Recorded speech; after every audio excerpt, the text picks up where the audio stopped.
India जो दुनिया की सबसे बड़ी डेमोक्रेसी है, पॉलिटिशियन डेमोक्रेसी का आर्किटेक्ट होते हैं। यही लोग कानून बनाते हैं, गवर्नमेंट चलाते हैं। इंडियन पॉलिटिशियन को एक बड़ी समस्या ने पकड़ रखा है, वो है क्रिमिनलिज्म, करप्शन और ट्रांसपेरेंसी की कमी। स्वच्छ भारत अभियान का क्या हुआ मोदी जी? नमामि गंगा अभियान का क्या हुआ? हवाई चप्पल पहनने वालों को हवाई जहाज में बैठाने का वादा किया गया था। हर चीज में महंगाई बढ़ रही है, सिर्फ इनके दोस्त अडानी को फायदा पहुंच रहा है। Solid earnings that have been released from Adani Transmission. Gautam Adani puts on a brave face after an unprecedented move of withdrawing fully subscribed 20,000 crore rupee FPO. 500 में बिकोगे, वोट चोरी तो होगा। वैसे कहाँ हुई है वोट चोरी? हेलो गाइस, आज हम हमारे देश के पॉलिटिशियन के बारे में बात करेंगे। पॉलिटिशियन डेमोक्रेसी का आर्किटेक्ट होते हैं। यही लोग कानून बनाते हैं, गवर्नमेंट चलाते हैं और सोसाइटी का फ्यूचर डिसाइड करते हैं। इंडिया जो दुनिया की सबसे बड़ी डेमोक्रेसी है, यहाँ पॉलिटिशियन एक लार्जर देन लाइफ प्रेजेंस रखते हैं। लोग इन्हें एडमायर भी करते हैं, क्रिटिसाइज भी करते हैं और हमेशा सिक्योरिटी में रहते हैं। लेकिन इसके बावजूद भी इंडियन पॉलिटिशियन को एक बड़ी समस्या ने पकड़ रखा है, वो है क्रिमिनलिज्म, करप्शन और ट्रांसपेरेंसी की कमी। ADR association for democratic reform और नेशनल इलेक्शन के मुताबिक 2024 लोकसभा इलेक्शन में जीते हुए एमपीज में से 43 एमपीज ने अपने खुद के क्रिमिनल केसेस डिक्लेयर किए हैं। इनमें से लगभग 29% एमपीज के खिलाफ सीरियस क्रिमिनल चार्जेस हैं, जैसे कि rape, murder, attempt to murder और करप्शन। एडीआर रिपोर्ट मई 2024, the Hindu 43% newly elected MPs in 2024 face criminal charges. 2004 में 24% एमपीज के पास क्रिमिनल केसेस। 2009 में 30% एमपीज के पास क्रिमिनल केसेस। 2014 में 34% एमपीज के पास क्रिमिनल केसेस। यहाँ तक कि 2019 और 2024 में ये बढ़कर 43% के पास क्रिमिनल केसेस हैं। मतलब 20 साल में क्रिमिनल बैकग्राउंड वाले एमपीज का परसेंटेज ऑलमोस्ट डबल हो गया है।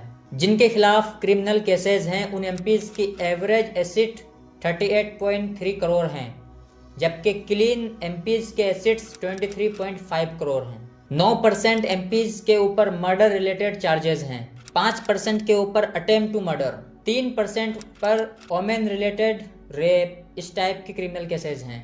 कुल मिला के 19 एमपीज मर्डर केसेस में एक्यूज्ड हैं। पार्टी वाइज बीजेपी एमपीज में 32% के खिलाफ सीरियस केसेस हैं, कांग्रेस में 24% के खिलाफ सीरियस केसेस हैं। एसपी समाजवादी पार्टी जैसे छोटी पार्टी 50% तक एमपीज के खिलाफ सीरियस केसेस हैं। 90% से ज़्यादा केसेस एमपीज एमएलएस के खिलाफ कोर्ट में पेंडिंग है। एवरेज पेंडिंग 10 साल प्लस। कन्विक्शन रेट सिर्फ 6% है पॉलिटिशियन के लिए, जबकि आम केसेस के कन्विक्शन रेट 46% है। 2024 में 21% एमपीज जिनके खिलाफ सीरियस केसेस पेंडिंग थे, वो दोबारा इलेक्शन जीत गए। कैसे? क्योंकि सब सिस्टम अपने हाथ में है। 27 एमपीज पहले से कन्विक्टेड हैं किसी ना किसी क्रिमिनल केसेस में। 4 एमपीज ने मर्डर चार्जेस आईपीसी 302 डिक्लेयर किए हैं। 27 एमपीज ने attempt to murder IPC 307 charges declare किए हैं। क्रिमिनल बैकग्राउंड वाले कैंडिडेट्स का जीतने का चांसेस 15% होता है, जबकि क्लीन बैकग्राउंड वाले कैंडिडेट्स के जीतने का चांसेस मात्र 4%। बंगाल, आंध्र प्रदेश और उड़ीसा में वोमेन रिलेटेड क्राइम वाले पॉलिटिशियन सबसे ज्यादा पाए गए हैं। 94 बीजेपी एमपीज 39% लोकसभा में क्रिमिनल केसेस डिक्लेयर कर चुके हैं। बिहार 58 एमएलएस के खिलाफ क्रिमिनल केसेस हैं 2020 के इलेक्शन के मुताबिक।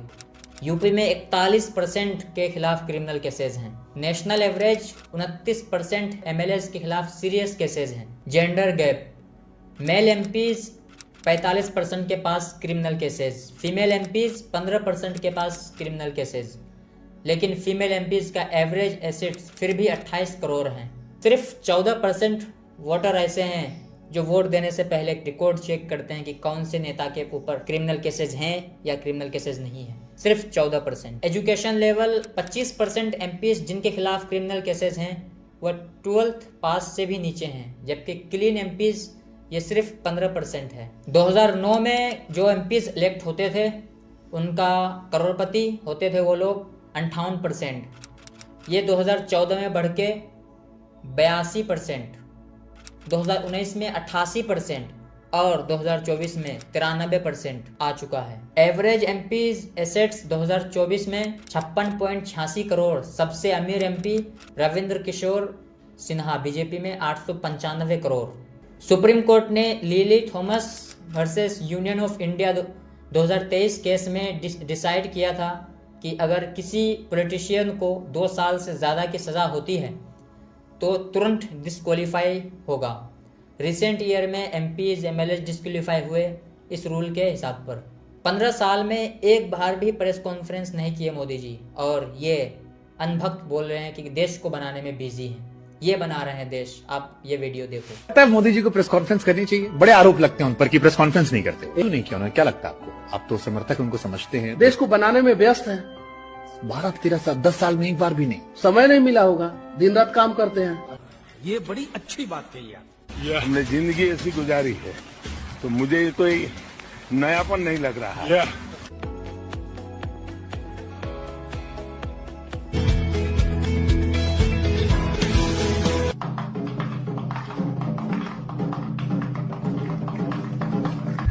मैं बोलता नहीं, करके दिखाता हूँ। करके नहीं दिखाता, फिर कुछ भी नहीं करता। मोदी जी ऐसे देश बना रहे हैं। जब मैं किसी पद पर नहीं था उससे पहले भी मैं अमेरिका के करीब करीब 29 स्टेट्स में दौरा कर चुका था। एक सेकंड, मैं 35 साल तक भिक्षा मांग करके खाया हूँ। क्या बात करता है? क्या जोक मारा भाई। करीब 40 साल मैंने भिक्षा मांग करके खाया है। क्या बोलूं मैं इस पे, क्या बोलूं क्या मैं इस पे, मैं कुछ बोल ही नहीं सकता।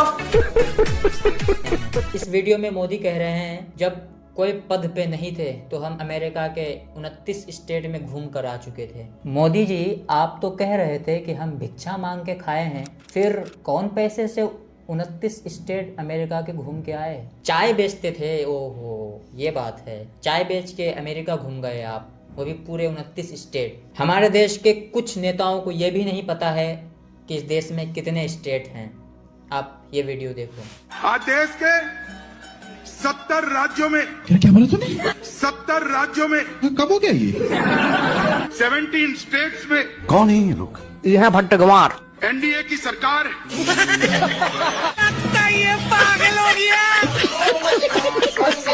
और पता भी कैसे हो, क्योंकि ये कभी स्कूल गए नहीं। अगर स्कूल जाते तो ये थोड़ी कहते कि इंग्लिश बोलने वाले को शर्म आएगी कुछ दिनों के बाद। अच्छा, इसके बेटे को इंग्लिश बोलना नहीं आता, इज्जत तो बचानी होगी ना, इसलिए बोल रहे होंगे। मेरी बात ध्यान से सुनना। बोलता जा। हम सब के जीवन में इस देश में अंग्रेजी बोलने वालों को शर्म आएगी, ऐसा समाज का निर्माण अब दूर नहीं। What? अमित शाह ने कहा कि आने वाले दिनों में ऐसा समाज बनेगा कि अंग्रेजी बोलने में शर्म आएगी। चड्ढा समझाओ इसे। ये बोल रहे हैं मगर इसके पीछे सोच क्या? अंग्रेजी नहीं पढ़नी चाहिए। क्यों नहीं पढ़नी चाहिए? अंग्रेजी आपका सबसे बड़ा हथियार है, क्योंकि अंग्रेजी आपको कहीं भी पहुंचा देगा। आरएसएस के बच्चों को देखो, बीजेपी के लोगों के बच्चों को देखो, इनके मंत्रियों के बच्चों को देखो, ये सब इंग्लैंड जाके पढ़ रहे। अंग्रेजी आप सीख गए तो आप अमेरिका तक जाओगे, जापान चले जाओगे, कहीं भी जा सकते हो, किसी भी कंपनी में काम कर सकते हो, क्योंकि वो नहीं चाहते कि आप लोग बड़े बोर्ड रूम्स में घुसो, आप लोगों को करोड़ों रुपए की नौकरी मिले, वो नहीं चाहते।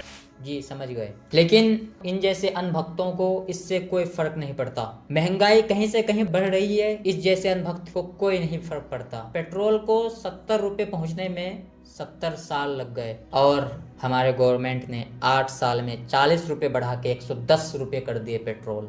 दूध को 30 रुपए पहुंचने में 70 साल लग गए, लेकिन 10 साल में 50 रुपए बढ़ा के 80 रुपए लीटर दूध पहुंचा दी। जो लाइसेंस 250 में बनता था, आज वो लाइसेंस 5500 में बनता है। ये है 10 साल की कमाल। जो स्टील की कीमत 3600 रुपए थी, आज वो स्टील 7000 रुपए का बिक रहा है। ये है महंगाई। जो गैस सिलेंडर को 70 साल लग गए 400 रुपए पहुंचने में, आज 1100 रुपए का मिल रहा है सिर्फ 10 साल में। जो स्कूटी 60,000 रुपए का लेते थे, आज वो 1 लाख प्लस का हो गया है सिर्फ 10 साल में। हर चीज़ में महंगाई बढ़ रही है। सिर्फ इनके दोस्त अडानी को फ़ायदा पहुंच रहा है। 208 नंबर पे थे 2015 में इनके दोस्त, और आज टॉप 10 के राउंड में घूम रहे हैं। ये हैं 10 साल का पावर। 50% रेल छूट मिलने तक को ख़त्म कर दिया। चलिए मोदी जी के 11 साल पूरे हुए और अब 11 सवाल पूछते हैं। सवाल नंबर 1, स्वच्छ भारत अभियान का क्या हुआ मोदी जी? 62,000 करोड़ रुपए खर्च कर दिए गए, लेकिन क्या वाकई भारत साफ हो पाया? सवाल नंबर 2, हर साल 2 करोड़ युवाओं को नौकरी देने की वादा की गई थी। कितने युवाओं को नौकरी मिली?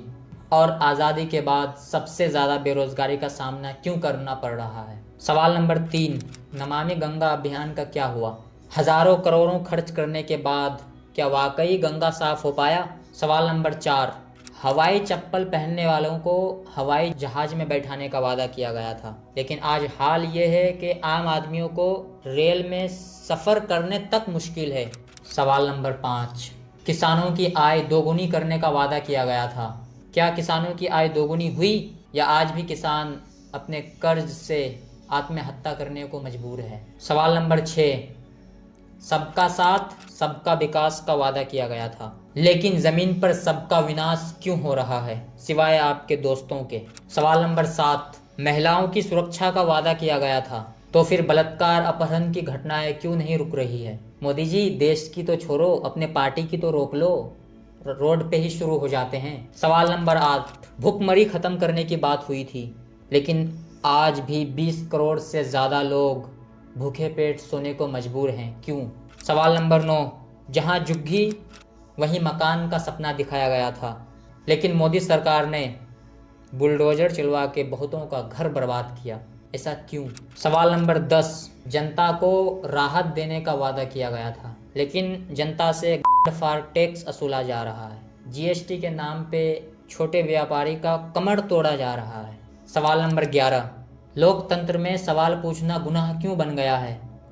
जो सवाल पूछता है, विपक्ष हो या कोई और, देशद्रोही घोषित कर देते हैं। लोगों की आवाज़ों को क्यों दबाया जा रहा है? सवाल तो पूछा ही जाएगा ना मोदी जी, और आपको जवाब देना होगा, क्योंकि ये किसी पार्टी की तरफ से नहीं है, ये 140 करोड़ भारतीयों का सवाल है। अगर आप सवाल नहीं पूछोगे, 500 में बिक जाओगे, तो ऐसे ही सड़कें पाओगे।